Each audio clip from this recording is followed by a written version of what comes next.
This news program is proudly brought to you by Smart Start Breakfast Biscuits and Now Biscuits. The 27th Peter Annual General Meeting, Business Forum and Expo underway.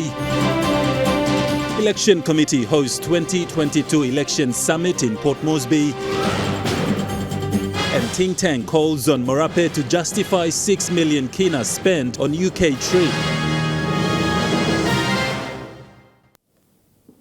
Good evening, this is National EMTV News. I'm Godwin Eki. Thank you for joining us.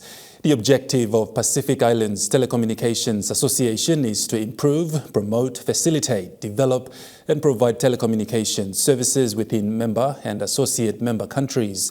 The 27th Peter Annual General Meeting, Business Forum and Expo was officiated today in the presence of Acting Prime Minister, State Ministers, MPs and visiting delegates. PITA was formed in response to specific regional circumstances back in 1997, with the goal to provide a forum for those involved with telecommunications in the Pacific to share experiences and to help formulate solutions relevant to the region. To name a few, today saw the official launching of the 27th PITA AGM, Business Forum and Expo, the first to be hosted in Papua New Guinea by the longest-serving telecommunications provider, Telecom Limited. Chairman of Telecom Board Cedric Rondoc welcomed everyone in attendance. I thank the Vice President for PITA, Mr. Philip Anderson, and his executive for giving us this opportunity to host this 27th conference here in Port Moresby, Papua New Guinea, where all the delegates from 30 different countries that have come here. So on that note, I leave you and I wish you all the best for the week. Thank you. The theme for this year's PITA 27th AGM is Re-emerging Service Excellence, Ubiquity and Resilience in a Post-COVID Pacifica. PITA Vice President Philip Henderson elaborated. So what we see here right now in terms of the organisation is truly remarkable, and I congratulate. And I'm sure we're going to enjoy the next 4 days. It's clear that our membership values this forum. As Devon said, we have over 357 registered participants in person. We will have a few hundred more that are going to join us virtually. We have 110 different organisations from 37 countries.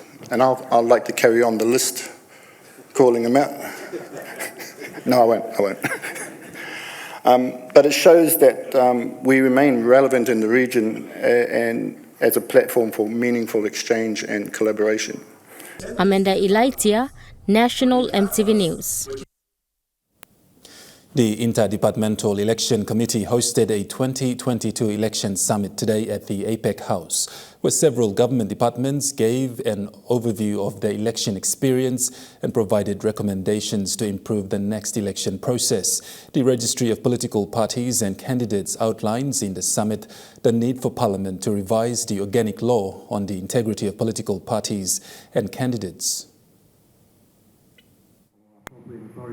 The Registrar for Political Parties and Candidates, Emmanuel Pog, gave an overview of political parties' performance in the 2022 National General Election. He noted that political parties' presence was felt by voters in the 2022 election, which is a positive feedback that voters are now aware of the policies of the parties. Mr. Polk said more needs to be done to encourage voters' involvement with political parties. We've seen that and we've observed voters voting on candidates' personalities and not on party lines and party policies. Majority of the voters, they didn't know the party policies. Political parties must also support women candidates. Mr. Polk said there will be more women in Parliament if political parties support women. And we, the registry, have been working with the women candidates since 2014 to get that information out to the female voters. If their vote one is taken away, they have vote 2 and 3 to vote, set a preference to the female candidate. Registrar Pog said all these challenges or findings outlined will only be achieved if Parliament revised the organic law on the integrity of political parties and candidates. Therefore, election laws must be revised to restore integrity in our electoral process and strengthen our political system. The registry also stressed on the importance of political parties applying stricter criteria to candidates before endorsing them to join a party. Cynthia Maku, National EMTV News. Chief Secretary to Government Ivan Pomaliu has echoed the words of Prime Minister James Marape on the need for substantial electoral reform in Papua New Guinea.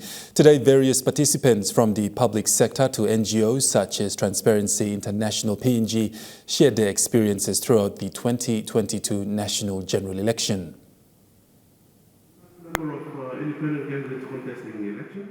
Since his speech on the rising of the 11th Parliament, Prime Minister James Marape has been clear that work to reform our electoral system must start early to ensure that we deliver a new electoral system by the time of our 50th anniversary of independence in 2025 and well ahead of the next election taking place in 2027. And that is the reason the Election Summit is being held at the APEC House today. The National Election Summit has been convened as an initiative of the Interdepartmental Election Committee, which is co-chaired by the Chief Secretary to Government Ivan Pomaliu and the PNG Electoral Commissioner Simon Sinai. Today, participants heard from a number of different speakers who spoke of the experience during the 2022 general election. In terms of our participation, we are also in the legislation as a nominating agency for the Electoral Advisory Committee, EAC. So I note the presentation by Mr. Masaro about the failure of elections under Section 97 of the Organic Law. There is a body called the Electoral Advisory Committee, and so they assist with that process. And we welcome discussion on how that can be strengthened in terms of reforms that we're looking at.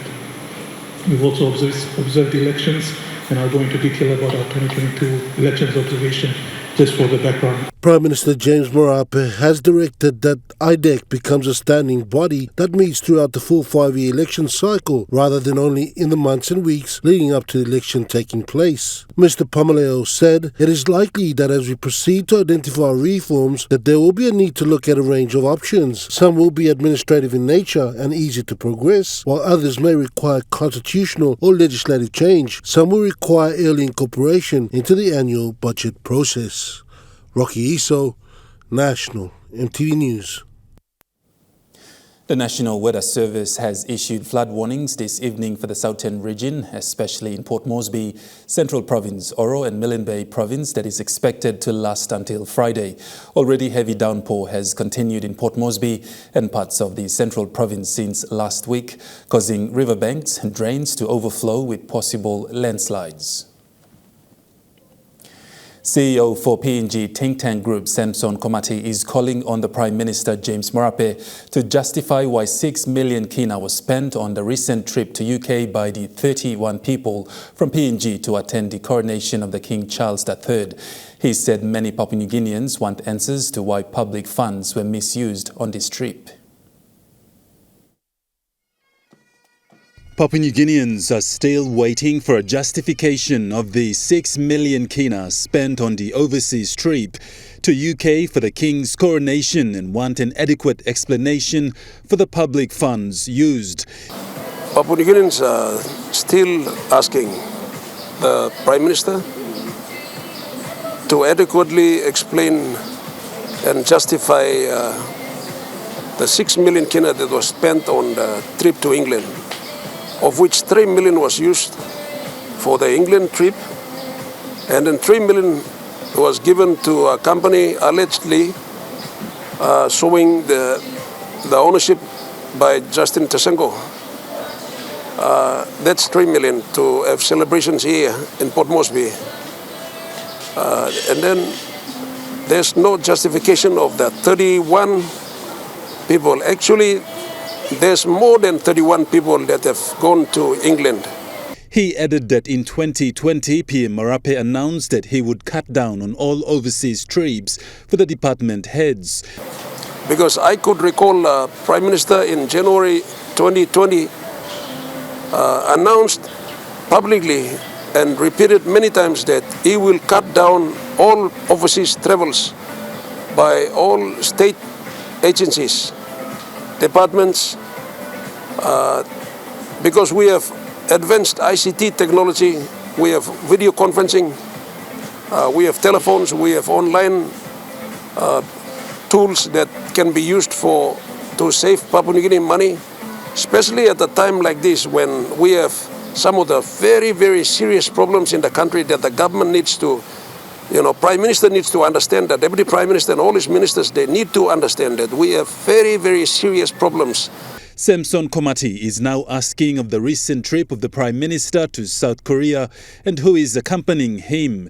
We just got out of a nationwide outcry and condemnation of the trip to England.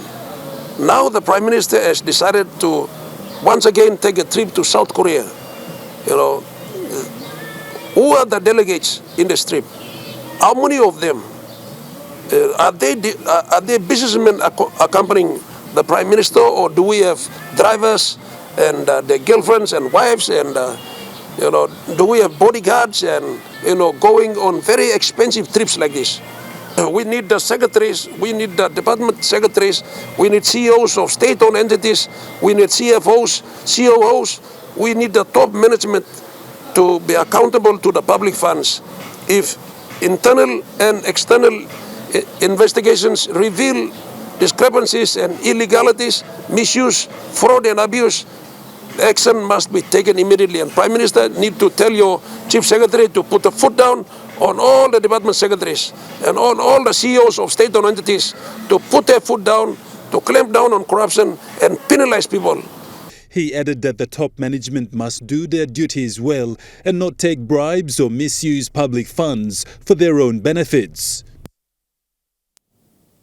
National EMTV News continue with more stories after the break. Stay with us.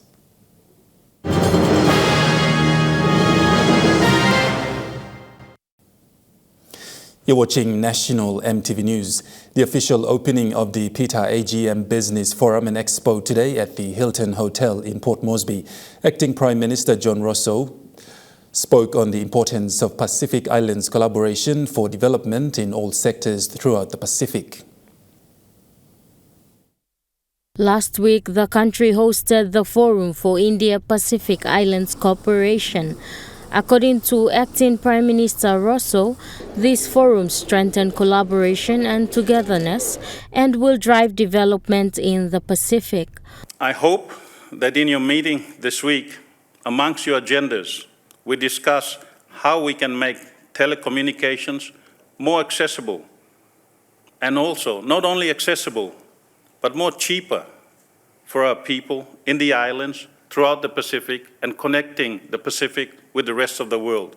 With the attendance of global industrial players in this meeting, Rosso stated, and we hope that with the discussions, their advice, their knowledge, we can all work together and harness this knowledge so that we can connect with each other, so that we can try also to ensure that our people in the remote hinterlands of Papua New Guinea, on the remote islands of Tuvalu, in the remote islands of Vanuatu, in places from Micronesia to Melanesia to Polynesia, are connected with good, cheap, affordable communication for our people. The PETA AGM Business Forum and Expo started today and will end on Thursday, the 1st of July 2023. Amanda Ilaitia, National EMTV News. Poor public services and in-house corruption in government departments must be stopped, says CEO for PNG Tingtang Group Samson Komati, who says public office workers need to do their jobs diligently. He said current standards used by public servants in government offices have gone worse than previously used in the past, where people did their jobs well. Poor public services in the government department has been an ongoing issue where bribery and corruption has taken toll, something CEO for PNG Tingtang Samson Komati says public servants and departmental heads in office need to stop.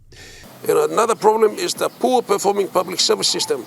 There's a breakdown in the public service system, and the performances and the productivity of the public service system is not to the standard that we expect as it was performing back then in the 70s and 80s. We have a rising national debt situation. We have close to 57 billion, of which about close to 30 billion was incurred in the last 4 years alone. The rate of debt we are incurring in this country is very, very dangerous. It's extremely dangerous, and it's raising alarm for the whole, country to go into a situation like this.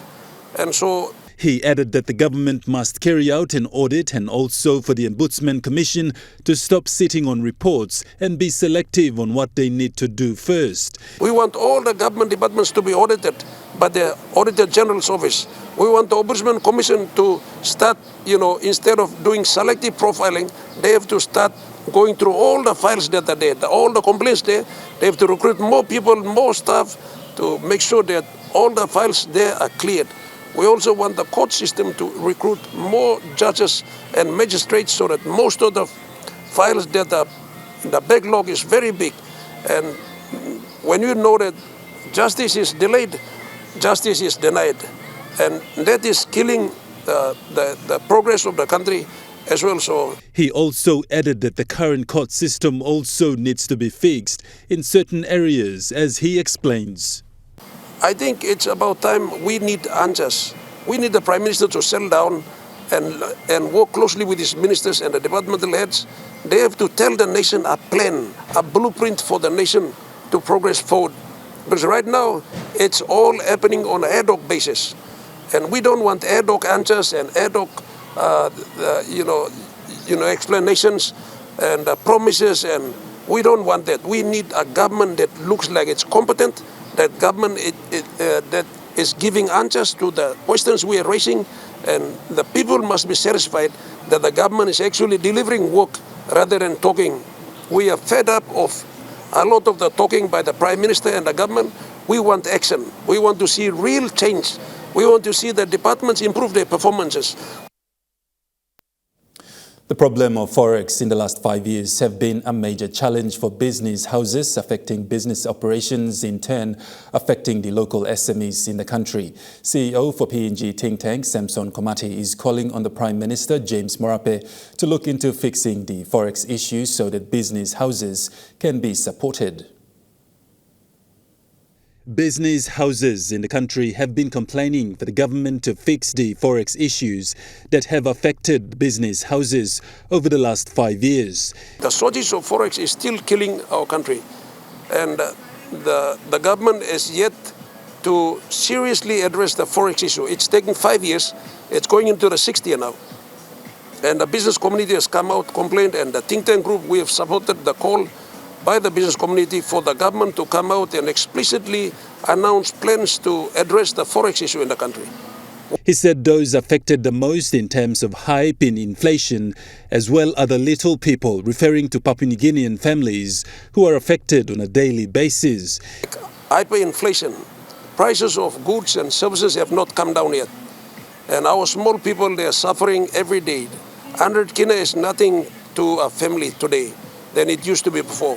He said with the unemployment crisis, there are about 6 to 8 million young Papua New Guineans under the age of 40 who are affected and looking for jobs. We have lawlessness all over the nation. Every day, somebody is mugged. There's all kinds of crime happening every day. The police has less than 5,000 members in the force. They can't be stationed in all the 22 provinces. They can't handle all the crime that is happening every day and night and affecting our women, our girls and our children, and even the entire population. Practicing accountants have not been issued their renewed practicing certificate by the board. This was revealed in a swearing-in ceremony for certified practicing accountants held earlier this month at the Airways Hotel in Port Moresby. This is one of two issues that CPA is hoping to rectify by amending the Accounts Act 1996. The Accounts Registration Board is a non-functional body in Papua New Guinea. The Auditor General of Papua New Guinea is the chairman of the board and the president of Certified Practicing Accountants, PNG, is the deputy chairman. CPA PNG chairman Richard Kuna spoke of the roles and functions of the ARB board. Minister, the ARB's functions, as you have rightly put, it's to oversight and maintain quality of financial reporting and the conduct of members in that role in Papua New Guinea. But certainly it's been lacking. Case in point, the membership of the board expired in February, and it is now more than 12 months later. That shows you, how far we are behind in terms of what we need to do. There's so many members who are out there who applied to be, practitioners, but waiting for certificates. And Mr. Kuna elaborated on three key functions that have never been carried out by the board, highlighting the first function clearly. But the two key roles that we're supposed to do, which has never been done ever in PNG, is one, audit quality. When audit quality reviews are done, auditors practice and perform audits to standards. In the profession of accounting and auditing, there are only two standards which is universal throughout the world. One is International Financial Reporting Standards, that's common through everywhere. So if you're an accountant in PNG, you can be an accountant anywhere in the world. So International Financial Reporting Standard is one standard. The second key area was international standards of auditing. The other one is International Standards of Auditing. Every auditor who's registered under ARB must audit to International Standards of Auditing. The Accountants Registration Board's role is to oversight and make sure its members are practicing in line with those standards. It is never done. Never. That's why you can get an auditor who will sign an audit report on a day without doing any work. And it's happening. I've seen a number of times. The final area was investigation and discipline. Mr. Kuna revealed that CPA PNG was aware of the issue and is working on rectifying some of the issues at hand. Important key function is investigations and disciplining of members who are conducting, unethically. It's never been done at the ARB. So the CPA PNG has realized this. It's brought it to the attention of the board of ARB. We've set in motion the review of the Accountants Act. It's taken so many years. It's now at the final stages, am I right, for certification. It requires a member of parliament to take it to the floor. And one of the key changes that has happened is the Accountants Registration Board secretarial function will be moved to the CPA PNG because of funding issues, resourcing issues. That secretariat has never worked.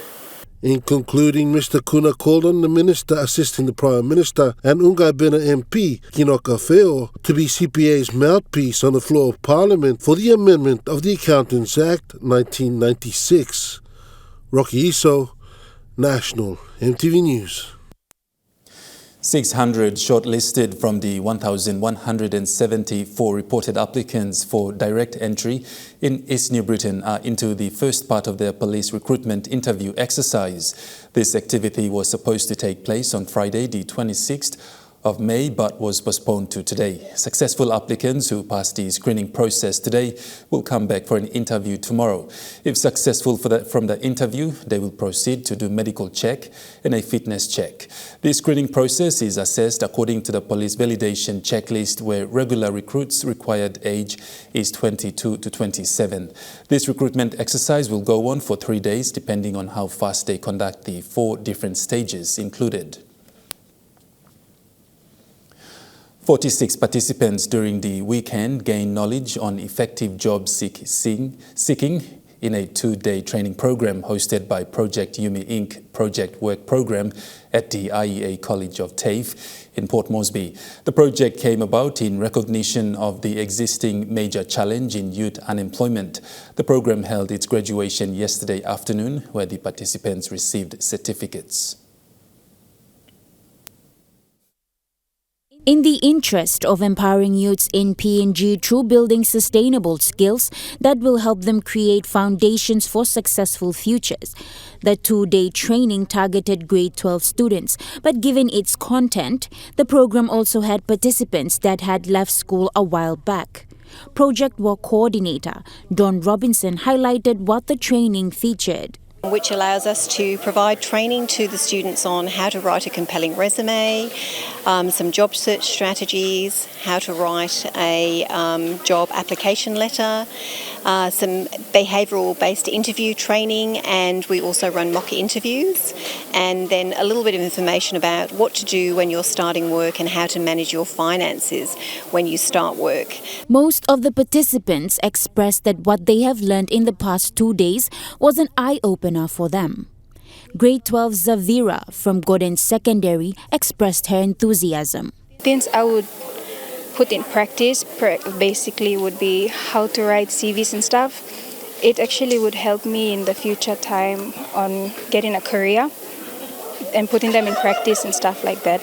And Daryl from Port Moresby National High said he does not regret attending. The knowledge that I gained here was things that I never learned in school, and it was outside my field, which I say thank you for this opportunity which I took to come here to learn this new thing. Meanwhile, some, like Sharon Rose from Badiagua Secondary, could not wait to help others with their experience. They've taught me how to do this, and I will be so happy, I will be so glad to teach others about this opportunity and to also raise awareness for this Project Walk. And Sharon Rose is not alone on that, as most of the volunteer mentors for the program were pilot graduate of Project Walk 2022, who are now Credit Corporation employees. The Project Walk 2023 program is supported by IEA College of TAFE, the Young Port Moresby Chamber of Commerce, and corporate sponsor Credit Corporation. Natasha Ovoy, National EMTV News. And now looking at the Nest Fund market report, the kina closed unchanged at $0.2830 US dollars in the interbank market. At Bank South Pacific, your kina was buying $0.2745 US dollars, $0.4180 Australian dollars, $0.2486 euro, 38.24 Japanese yen. Looking at commodity prices at New York closed, gold is trading higher, coffee closed lower, cocoa closed lower, copra closed higher, palm oil closed lower, crude oil is trading lower, and copper closed higher. On the stock market, the Dow Jones closed higher, the ASX 200 is trading higher, and the All Ordinaries is trading higher. National EMTV News continues after the break. Stay with us.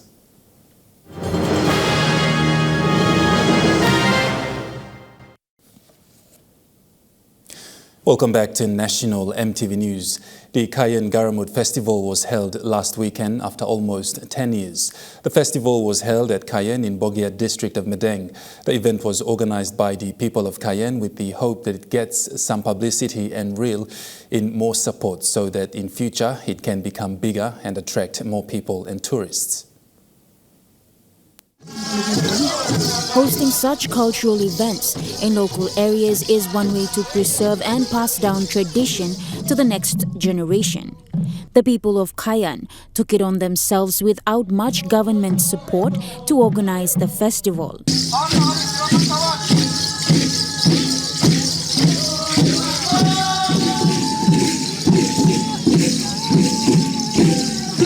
David Wapar, a lecturer from Divinewood University who is also a local from the Kayan area, said it was encouraging to see the people taking such initiative to showcase their culture. Misana pie na taimiruki malyang pla barda singsi very blamikirap. Misana pie na taimiruki malyang pla susa singsi Miss Smile because Miss Awe Kayan you got hope identity blue, cultural identity blue, and we got future. Because all young pla now tete sanap na sing-sing. So mixing big pla belly see through. Wapar encouraged the people of Kayan to continue with such initiatives as it is their culture and they must continue to practice and preserve it. We can encourage you long make more long this pla walk. Maski government stop, how tumunablo yun ami been stopped before. Identity blong yun ami. How me to pla come up lo this pla ground time papagot puti mi give me this pla mark, this pla bilas. So no can less, no can lose hope. Right plus something you plan make him. The lecturer said hosting such events will encourage young people of Kayan to hold on to their customs and traditions and pass it on to future generations. Natasha Ovoy, National EMTV News. In overseas news, an earthquake with a magnitude of 3.8 struck Melbourne overnight. If you were jolted awake in Melbourne around 11:40 last night, then you're certainly not alone because more than 21,000 people reported feeling this 3.8 magnitude earthquake to Geoscience Australia, and it was felt as far north as Bendigo and in fact as far south as Hobart, and the epicentre was just some 36 kilometres north of Melbourne CBD, just on the outer fringes of suburbia in Sunbury, but it was enough to make a lot of people sit up and take notice. I was startled awake, so was my husband. We turned to each other and said that was a tremor because the whole house shook, the windows rattled. At first we thought it might have been the freight train, but other people said that they thought that maybe a car had crashed into the front of their house or a plane had crashed onto a building nearby. Such was the level of shaking and rumbling that they felt, and many others thought that it was simply a really large fat possum that might be thundering across their roofs until they realised that the windows were going as well. Now, we haven't seen an earthquake like this, according to seismologists, in Melbourne's general metro zone since 1902, so more than 100 years since we've seen a magnitude of 4 or above. We did, of course, have that earthquake that struck near Mansfield, which is outside of Melbourne to the northeast, back during the lockdowns in September 2021. White House and Republicans reach a deal to rise limit of the U.S. debt ceiling. It still needs to be approved by Congress, and that has to happen before June 5th, which is when the US has been warned that it could default on its debts, essentially run out of money to pay its bills unless the debt ceiling is changed. Now, this tentative agreement that has been reached between President Joe Biden and Republican House Speaker Kevin McCarthy would allow the US to continue borrowing for another 2 years, so pushing out the next fight over the debt ceiling until after next year's presidential election. It would also involve some caps and some cuts to government spending and also some changes to certain government programs. Now, we've heard from progressive Democrats who are particularly concerned about plans to change work requirements for certain welfare payments. We've also heard from conservative Republicans who are outraged by what they've seen so far. They were really pushing for deeper spending cuts, and some are saying that they will not back this agreement as it stands. Russia strikes heart of Kyiv in fierce drone attacks.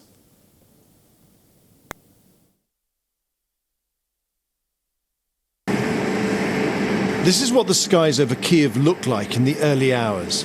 Unmanned Russian attack aircraft coming in waves, being destroyed by Ukraine's air defences. Officials said more than 40 drones were brought down. But there was still damage nonetheless as debris fell to the ground, striking buildings, killing 2 people and injuring more.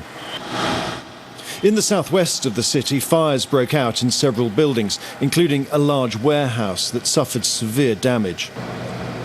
As firefighters fought the blaze, they discovered parts of the Russian drones that survived the explosions. But none of that stopped people coming out to celebrate the anniversary of Kiev's birth more than 1,500 years ago in a show of some resilience. Kiev is what gives me strength. Look around, like there are a lot of people today. I haven't seen this much people like since the beginning of the full-scale invasion. We know that our sky are protected very well now in Kiev. We try to live our lives because we can not have it tomorrow. So we should live today. National MTV News continues after the break with Trukai Sports. Stay with us.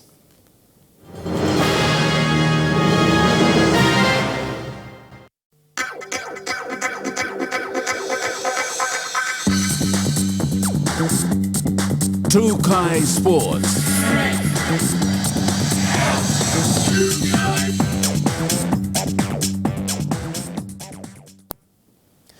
Welcome to Trukai Sports. PNG Air Highlands and Momase Regions Athletics competition that was staged in Goroka Eastern Highlands Province ended today with finals. The competition began on Friday last week and ran throughout the weekend, in which schools from Morobe and the Highlands region took part. The under-16 and under-18 100 and 400 meter short sprint began on Friday, followed by 100 relay and 3,000 to 5,000 long-distance race. The competition aims to scout young talents in the rural areas in track and field events for the upcoming Pacific Games. The 4-day tournament was supported by New Guinea Fruit Company through Highlands Honey with 20,000 kina. National Sports Institute Director Janet Gimots, when receiving the funding support from Sales Manager Peter Leo, thanked Highlands Honey for their consistent support. Trukai Sports continues after the break. Stay with us.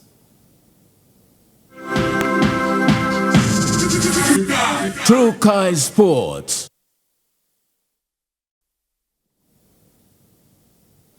You're watching Trukai Sports. Still in overseas sports, in AFL, Collingwood were victorious over North Melbourne last night.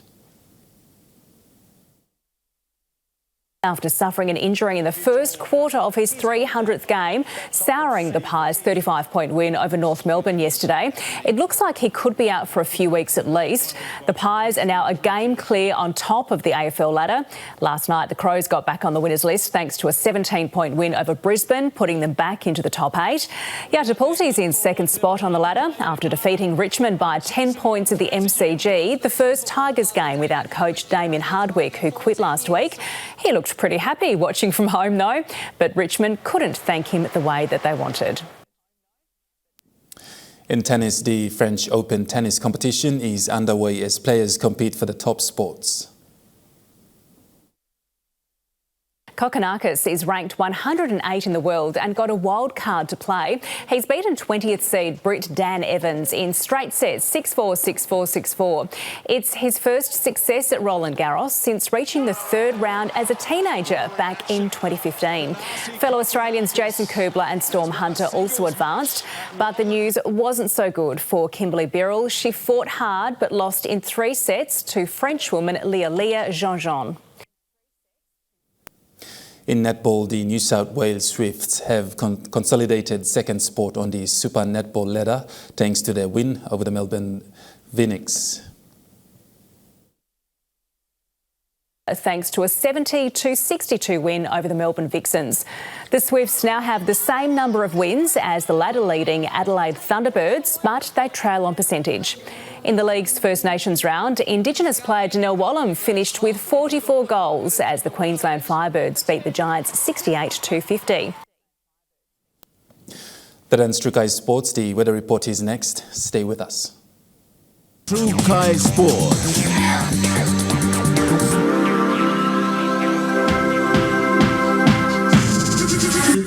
Trukai Sports.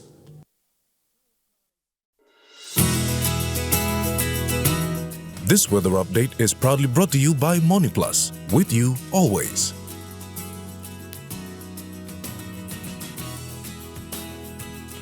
Weather forecast for the next 24 hours. Southern region, Port Moresby, Kerema, Alatau and Popondetta, cloudy with rain periods. Daru, partly cloudy. In the Momase region, Lae and Madang, few showers. Wewak and Banimo, cloudy periods with few showers. In the New Guinea Islands region, Lorengau and KVN, possible brief showers. Kokopo Rabaul, partly cloudy. Kimbe, cloudy periods with few showers and possible thunderstorm. Buka, some showers and possible thunderstorm. In the Highlands region, Mount Hagen, Goroka and Kundiawa, Mendi and Wabe, cloudy periods with rain at times, then morning fog.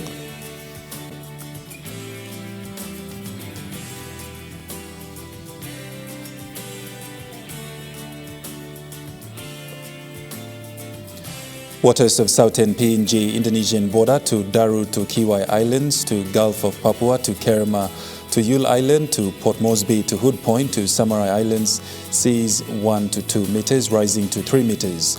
Waters of Samurai Islands to Cape Vogel and eastern and western Milne Bay Islands, seas 0.5 to 1.5 meters rising to 2.5 meters at times. Waters of Cape Vogel to Ewan Gulf to Finschhafen, seas 0.5 to 1.5 meters. Waters of Finschhafen through Vitis Dampier Straits to CSC and Long Islands, seas 0.5 to 1.3 meters. Waters of Long Island to Madang to Wewak to Vanimo and northern PNG Indonesian border, seas 0.5 to 1.3 meters. Waters of Manus and its western group of islands, seas 0.5 to 1.5 meters. Waters of New Ireland to New Britain, seas 0.5 to 1.3 meters. Waters of Bougainville, seas 0.5 to 1.3 meters.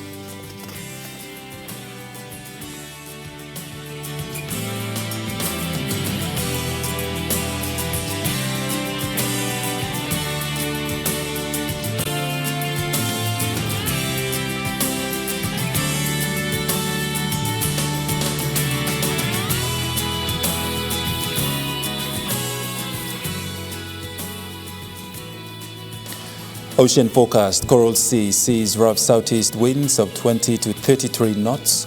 Solomon Sea sees smooth to slight northeast to northwest winds of 5 to 15 knots.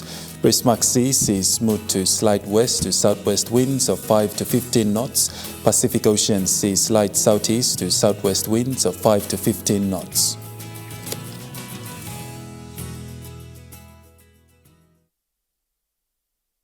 The weather update was proudly brought to you by MoneyPlus, with you always.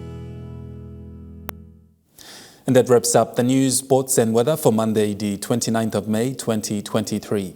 From the entire news team, pleasant viewing. Bye for now.